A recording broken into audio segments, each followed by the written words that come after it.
So now you know how to get yourself and your kids and your luggage through security and onto the plane, but what about your pets? Traveling with your pets can be a hassle. Jenny Hansen is in Studio A now with Holzer to tell us more about traveling with your pets. Hey, Priya, you know, it can be really hazardous. We're talking planes, trains, automobiles. Traveling with your pet does carry some risks. And Holzer with Barkbusters here to tell us more about what you need to do to make sure that, you know, Fido, Fluffy, stays safe. Thanks for coming in. Thanks for having me. Okay, so who is this we have right here? This is Oscar. Oscar. Oscar the poodle, not the grouch. Okay, good. Yeah, he hasn't been grouchy. I'm sure we've all seen, you know, the little dog looking out the window, the dog sitting on somebody's lap, the dog going back and forth between the front seat and the back seat.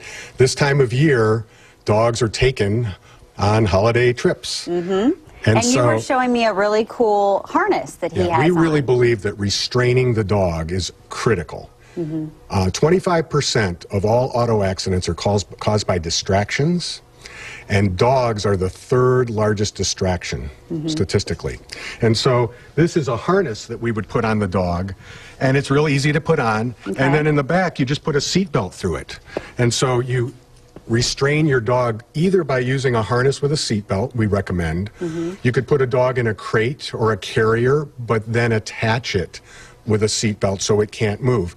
Dogs, a 60-pound dog in a car going 35 miles an hour, a 60-pound dog, 35 miles per hour, on impact is the equivalent of 2,700 pounds of force. Wow. So not only can the dog get seriously injured, but so can the driver or the passengers. So restraining the dog is really critical. Okay, and a lot of people, I know we're going to be driving with our pet over the holidays as well, so that's a big one. But planes and trains as well. Any advice for people that are bringing their dogs on either of those two? A couple things. You know, call the airlines, look on the website to make sure that you follow the rules and regulations.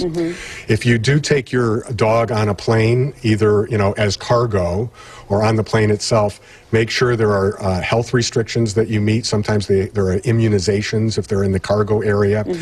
Always take your dog in and out on leash. Especially if you think your dog is well trained and those kinds of things, the dogs can get very disoriented when they come off the plane.